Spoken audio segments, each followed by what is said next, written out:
Churchill of Acacia Avenue, Lambton, says the damage to her house would cost some $1,200 to repair.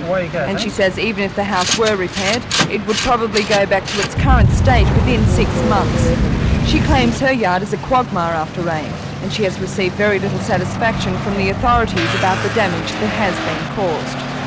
I've made claims twice to the Mine Subsidence Board. The first time I just got a letter back saying that the area is not undermined. The second time a young chap came out and he told me also that it wasn't undermined. But there's something that's causing the damage because the house just can't sink on by itself.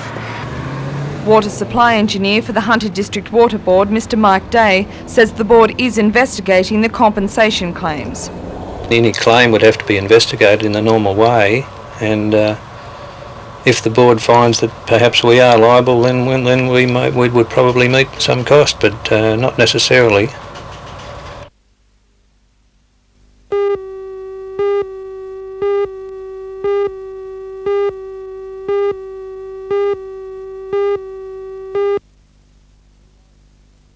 Lee, I've spent the last 20 years in Newcastle and travelling the world with karate and promoting karate, and Graham would have to be the strongest and the most talented karate I've ever seen.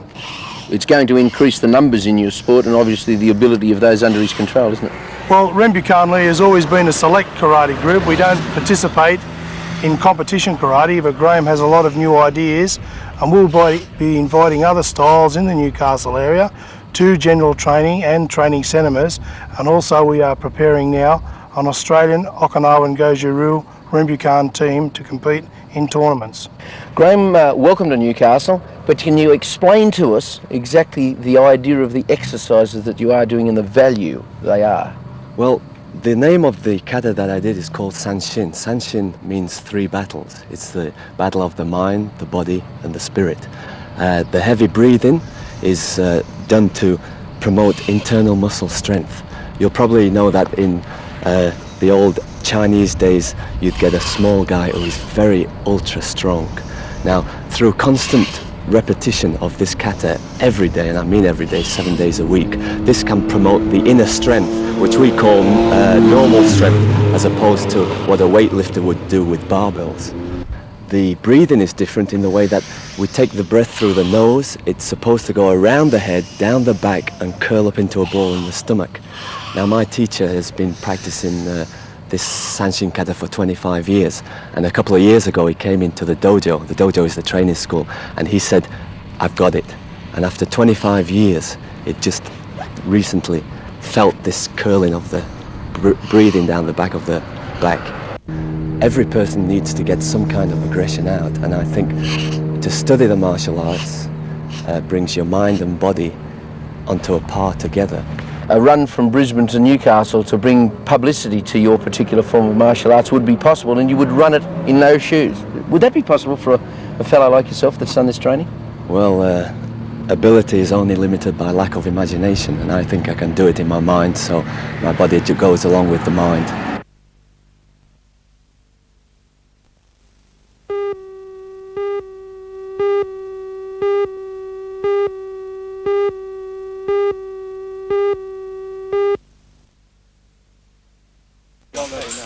That meeting was followed by an inspection of the Ailing Works by the Alderman and several senior council officers.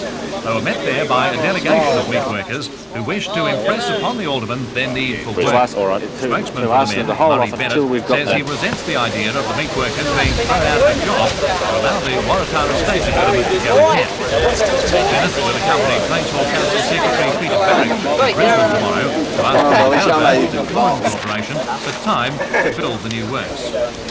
We have been offered land at Redhead at a reasonable figure, and we hope it'll be passed. The Meat Industry Authority is coming up on Wednesday morning to inspect the site. Peter Barrick and myself are flying to Brisbane tomorrow to see the head man at Kearns Construction, who's in charge of this estate, to try and get an extension of time at the present site until the new one's built. So the workers' company would actually buy land and build a meatworks, is that what you're saying? Yes, the workers' company. Where would the money come from? The land is promised by the Newcastle City Council, and the money we hope will be raised by working here for our new site, new venture. It's going to be a big job. It will be a big job, but we're very prepared and very willing.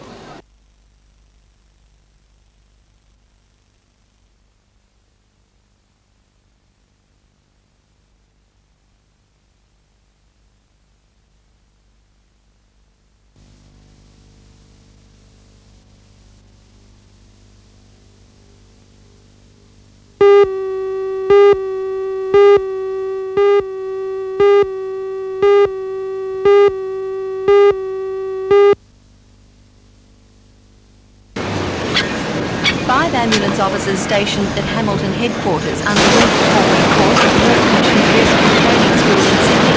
Today, some of them practice their new skills officers in Gilmore Beach. Peak rescue work played a major part in the training program because it's a difficult area for ambulance officers to gain experience. Some of these men have been involved in rescue work in Newcastle for more than 15 years. Did the new course teach them anything? Yes, I did learn quite a bit more than what I did know before I went to this particular school. We had our own local training program, but this is a far advancement on our own local training program we used to have. For a while, the rescue program was under threat because of Health Commission cutbacks, but at this stage it will continue, benefiting other Newcastle and Hunter Valley ambulance workers who were scheduled to complete the course in the new year.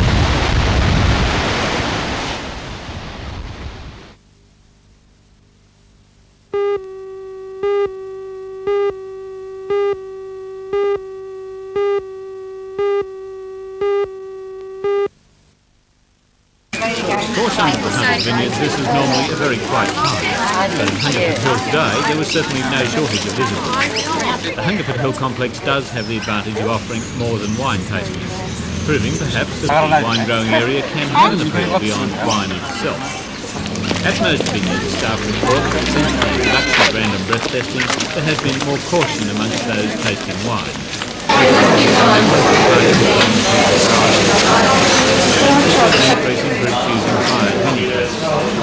But winemakers make the point that tasting need not be a drinking exercise.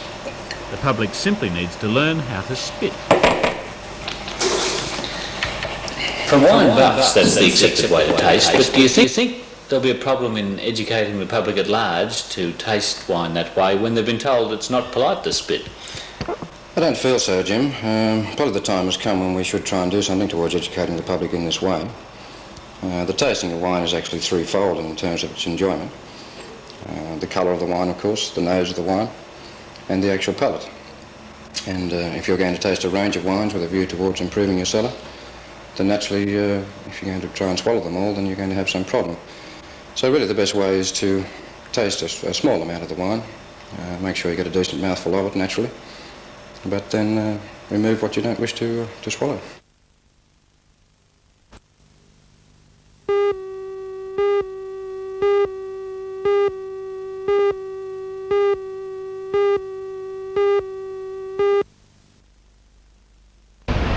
After the hot and humid morning, the beaches once again proved to be a popular spot with holiday makers. Over 3,000 people swarmed to Bar Beach and Dixon Park alone.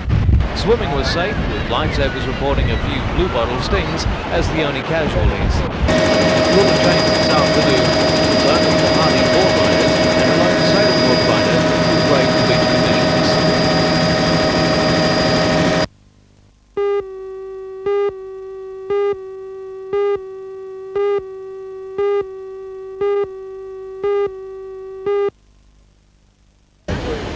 Seven young lifesavers from the Newcastle branch have been selected to represent New South Wales at the Australian Junior Championships at Narrabeen Beach, Sydney. Seven represent three Newcastle clubs, Red strong point, but they are hoping for some good results on the World Surfboard. They're into their places today at Buxton Street to watch the lives of the senior coaches. 11-year-old Matthew Fisher had sweeped a big one before. Yeah, well, I went last year when I was in the 10s and I got second in the flags and 11th in the sprint. Right, and I believe you're going to concentrate on the beach events again this year? Yeah, but I might be going to the swimming next year because, I don't know, I like to swim better. Well, North Narrabeen's a beach much like your own here at Blacksmith. It's plenty wide and good soft sand for you. Yeah, well, that'll be good. I might get a bit of a more advantage in it. Would you prefer to run on soft or hard sand? Oh, soft. It's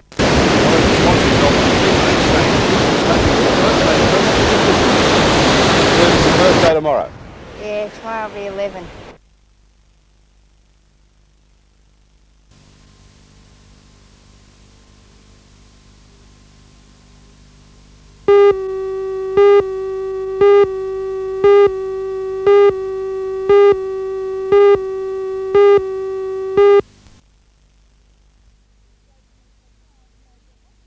spokesman for 5 major hospitals in the region said that there had been a marked reduction in the number of accident victims treated over the Christmas period.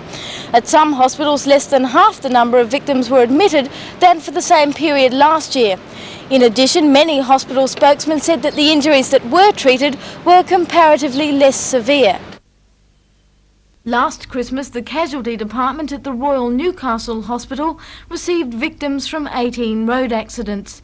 This year they only had to contend with victims from 7. At present, the hospital's intensive care ward is half empty. Normally at Christmas time the 10-bed ward is full. A spokesman for the hospital said since the introduction of random breath testing on December 17th, the intensive care section has received 3 accident victims. During the same period last year, it treated 9.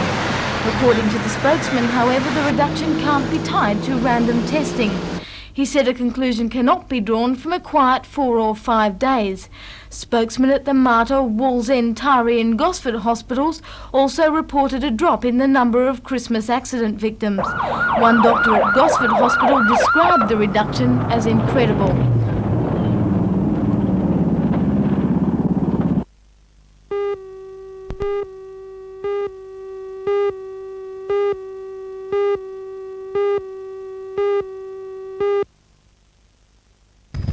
With picking due to begin in most Hunter vineyards in about 3 to 4 weeks' time, rain in the next week or so would practically guarantee another top year for Hunter wines. Mr Neil McGuigan of the Hermitage Estate, like most vignerons in the valley, already have good crops. Unlike many others in the Hunter involved in primary production, the drought conditions have had little effect. You see the vines present in the lower Hunter are showing a little bit of stress, a little bit of water stress from the lack of rain. However, we have got good bunch set and the vines are looking pretty healthy at present, basically due to the 5 or 6 inches we had in September. But now if we got another inch to inch and a half in the next 10 days, it would be fantastic just to fill out the berries and fill out the vines. So we do have a really great vintage. But if we don't get hit by rain, I can say that we still have a very good vintage. The quality will be very high. And with a bit of luck, we'll have a great year like we did in 1981-82. Not so bright the prospects for farmers in the region, with immediate rainfall being vital. Only yesterday, the Maitland Pasture Protection Board area, which includes the lower Hunter, was officially declared drought-stricken. This means the entire Hunter region is now drought-declared, with the Denman Singleton PP Board area qualifying earlier this year. The Maitland PP Board area isn't as badly affected as most of the other 52 drought areas in the state, but still qualifies under the official drought definition judged by government agricultural experts. That is, when paddock conditions are such that there's insufficient grazing or water available to sustain sheep or cattle. And as the department's regional director of advisory services, Mr Barry Bailey, points out, that means help for the farmer. Well, I think the major subsidy in the new initiative is the fodder subsidy scheme, where producers can claim up to 50% of the purchase price of fodder used for hand feeding stock. But there are also the freight subsidies for the movement of fodder and livestock, and the drought loans, etc., that are available. There's quite a number of relief measures. It's really going to be quite a financial boost for farmers in the lower Hunter, isn't it? After all, the Maitland PP Board area was one of the last to be declared drought-stricken. Yes, it was. Well, 6 weeks ago it was one of the most favoured areas in the state, but things have gone off very quickly, and if we don't get good rains within a month, it will really be in a bad situation, and I think producers will take advantage of the subsidy schemes. They will have to hand feed livestock, and therefore it's very relevant.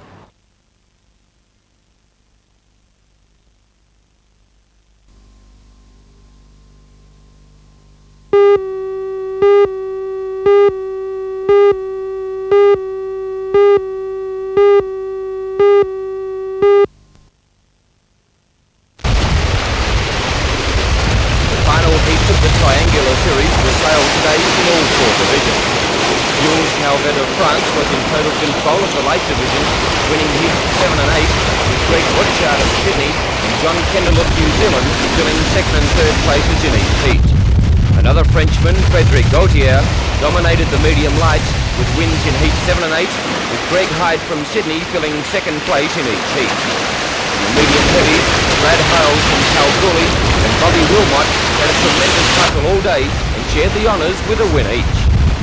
Phil McGain from Sydney confirmed his superiority in the heavy division with 2 wins, with Thomas Ludiker, also of Sydney, picking up 2 seconds. Tomorrow is the final day of racing, with the freestyle finals and the slalom finals.